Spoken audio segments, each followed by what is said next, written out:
ငါရဲ့အချိန်မှာမို့ဟိုဟာပွဲမှာဆိုအချင်းတော့လည်းသူရင်သားဆောင်ရဟုတ်တယ် အပြင်ရှာဦးစားပြီးနော်ကြားရပြီးတော့ အဲ့လိုမပြောပါနဲ့ဦးစားပေးပါရဲ့အမားတို့မသိရရာရှိရလေ ဒီလိုအဲ့ဒါရံမေးတယ် ဦးစားပေးရတကယ်ပေးရတကယ်ပေးရ ဒီလိုတွေပါညာရေးဆိုတာအထက်ကိုင်းကရှိ အပြင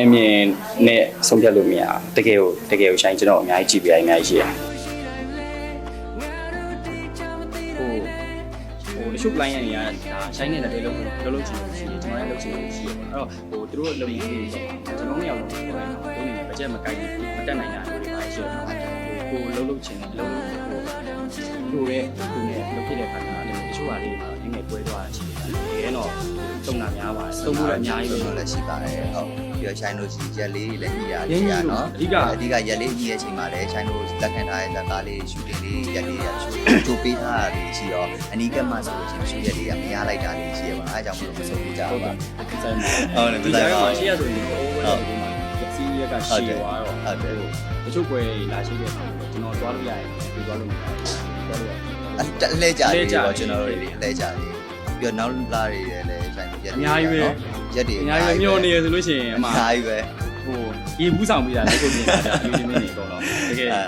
်ရေဘူးအောင်ဆောင်နိုင်မှာမလားနောက်လာတော့စွန်းကတ်နေတွေ့ပါတယ်ဟုတ်တယ်ပါတယ်ဘာလဲဆိုတော့ပြောပြသေးဘူးပြီးမှပြောပြမယ်ကျွန်တော်တော့ပြောပ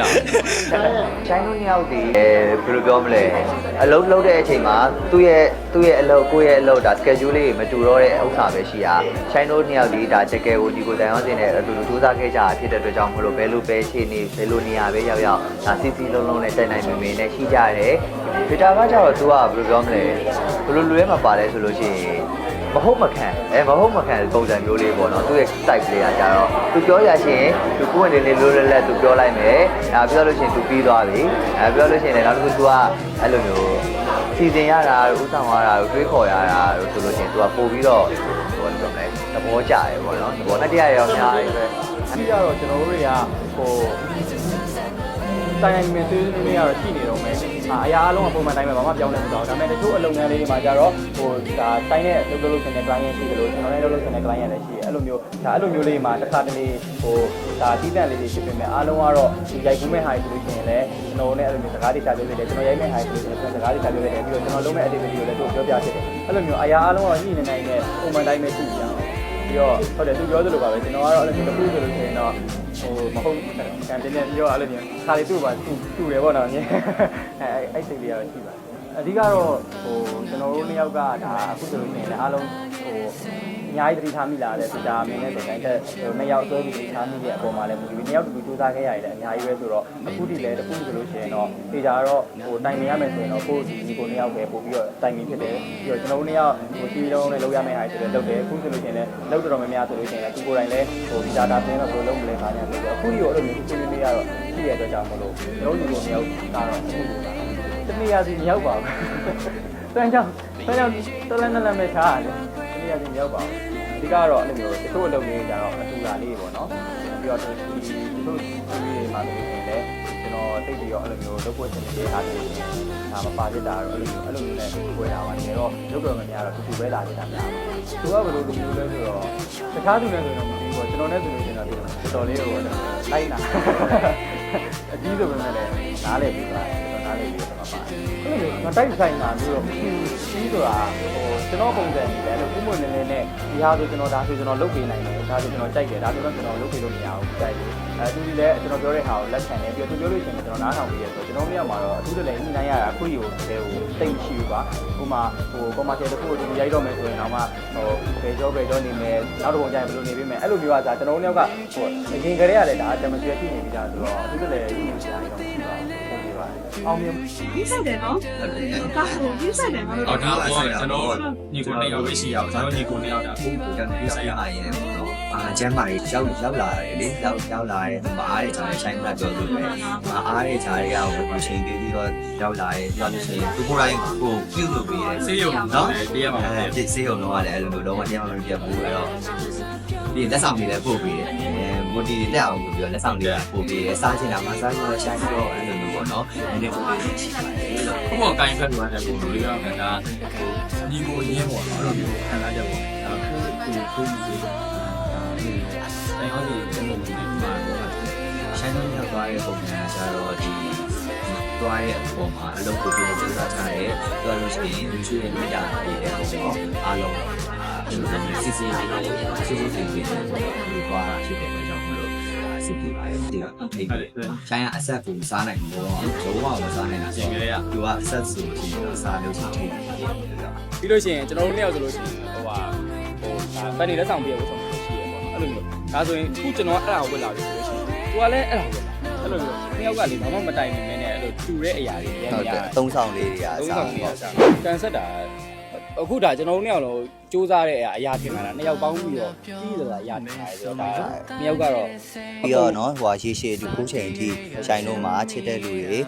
လိုပြောမလဲဆက်ပြီးတော့ရှိနေကြရဲဆိုတာလေဒီရှိုင်းလုံးနှစ်ယောက်ရဲ့ကန်ဆယ်မှုလည်းပါတာပေါ့နော်ပြီးတော့မပြောင်းလဲပဲနဲ့သူတို့လည်းအများကြီးအခုချိန်ထိချစ်ပေးနေကြဖြစ်တဲ့အတွက်ကြောင့်မလို့လည်းကျေးဇူးအများကြီးတင်တယ်လို့ရှိုင်းလုံးလည်းအားကြောင့်ဆက်စူးစမ်းသွားမယ်ဟိုအများကြီးလည်းပြောမယ်သူတို့နဲ့ချိန်ကြာကြီးရှိကြပါတယ်လို့ဟုတ်ဒီကချစ်ခံရတယ်ပေါ့နော်နှစ်ယောက်ပေါင်းလိုက်တဲ့အဲ့ဒါလည်းခံစားရတယ်ဟုတ်တယ်ဟုတ်တယ်ဟိုလူတိုင်းမှာတော့ကိုကြိုက်တဲ့လူဆိုတာရှိရပဲဟိုရှိုင်းဝင်ချစ်တဲ့လူဆိုလို့ရှိရင်လည်းဒါရှိုင်းဝင်မဟုတ်ဘဲနဲ့ကျွန်တော်ကိုဆိုလို့ရှိရင်ချစ်တာထားပြီးဒါပေမဲ့သူတို့ရဲ့ချစ်တာထားပြီးကျွန်တော်ကိုချစ်တဲ့လူဆိုလို့ရှိရင်လည်းဟိုကျွန်တော်ကိုချစ်တာကိုလည်းသူ့မြတ်တာထားနေတာကျွန်တော်ကိုချစ်တယ်အဲ့လိုမျိုးလေးရှိရဒါပေမဲ့ဟိုကျွန်တော်ကိုချစ်လို့သူ့ကိုတိုက်ခိုက်တာမျိုးမရှိဘူးသူ့ကိုချစ်လို့ကျွန်တော်တိုက်ခိုက်တာတွေ့ဘူးဟုတ်တယ်ဟုတ်တယ်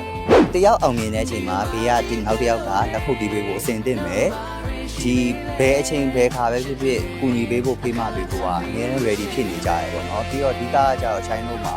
ဒီလိုပြောမလဲတယောက်နဲ့တယောက်စိတ်ခံစားချက်တွေပေါ့နော်အဲ့ဒါတွေကစဒီတန်ရုံးချိန်တစ်ခုနဲ့သွားတာဖြစ်တဲ့အတွက်ကြောင့်မလို့သူဘယ်နေရာရောက်သူဘယ်လိုချိန်နေဖြစ်နေဖြစ်နေအဲ့လိုမျိုးတယောက်နဲ့တယောက်ဖေးမကူညီဖို့အဆင်သင့်ပဲပေါ့နော်ဒီကမနာလိုစိတ်မထားတယ်ဟုတ်တယ်အဲ့ဒါလည်းအဓိကပဲပါတာပေါ့နော်အဲ့စိတ်ကလည်းအဓိကဆိုတော့ဟိုတကယ်လို့ဒါလုံးဆရာတခုရှိရပေါ့နော်လုံးဆရာတခုရှိတယ်မှာသူ့အတွက်ကောင်းတယ်လို့ထင်နေရဆိုလို့ဆိုင်တာဆိုင်လုံးတယ်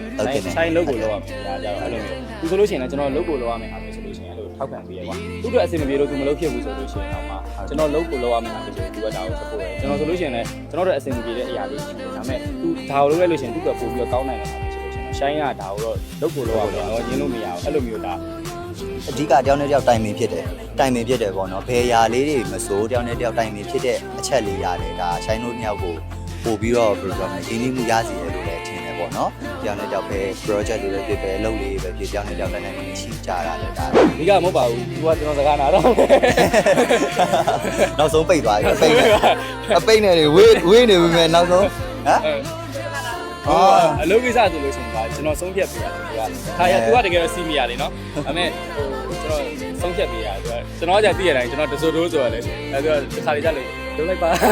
အဲ့လိုမျိုးနားထောင်ပြီးတော့လုပ်လိုက်တဲ့ဟာမျိုးရှိကြအဲ့လိုညှိနှိုင်းလို့ကောင်းတယ်သူကသူအောင်မအားဘူးလေအရင်ပြောအောင်ထားလားဆိုတော့ထားပါတယ်နော်ကျွန်တော်တို့ရန်ဖြစ်တာတော့တစ်ခါလက်ချိုးရည်လို့ရတယ်တစ်ခါတော့အဲ့တစ်ခါရန်ဖြစ်တယ်လို့ရန်ဖြစ်တယ်တော့မဟုတ်ဘူးအဲ့လိုမျိုးเนาะနည်းနည်းလေးကောက်ကြတာဟုတ်ကြဟုတ်ကဲ့တကယ်ရန်ဖြစ်တာတော့မရှိဘူးအဲ့ဒါကျွန်တော်တို့เนี่ยအရန်ကြာနေပြီပေါ့နော်လုံးဝမရှိဘူးအဆင်ပြေတယ်ရေးဆက်ရှိသလားပေါ့နှစ်ယောက်လုံးအောင်မြင်ခြင်းနဲ့နှစ်ယောက်လုံးအောင်မြင်ခြင်းနဲ့ဟိုဟာပြီးတော့အောင်မြင်မှုကလည်းအဲ့လိုမျိုးကွာဟိုတယောက်နဲ့တယောက်အဲ့လိုမျိုးပြန်လည်ပြီးမှပြီးတော့ဒါသွားလို့ရတဲ့လောက်ဆုံးပြီဟုတ်တာအခုဒါစီနီယာဟိုဟာတေးဥဆောင်ကြီးတွေဆိုမြင်နေရတယ်အခုဒီလည်းချစ်ချစ်ခင်ခင်အဲ့လိုမျိုးကျွန်တော်လည်းဝါရင်တေးဥဆောင်နေဝါရင်ဒါကျွန်တော်တို့လှုပ်ရှင်နေခဲရရည်မှာဟိုအကောင်းဆုံးအနေထားနဲ့နှစ်ယောက်လုံးလို့ရောက်ဖြစ်လက်ချုံတူတူနဲ့ရှိုင်းလို့ဒီပညာလုံးလို့လည်းအကြာကြီးချိန်လို့ရှိအတူတူရှိသွားခြင်းပါတယ်လို့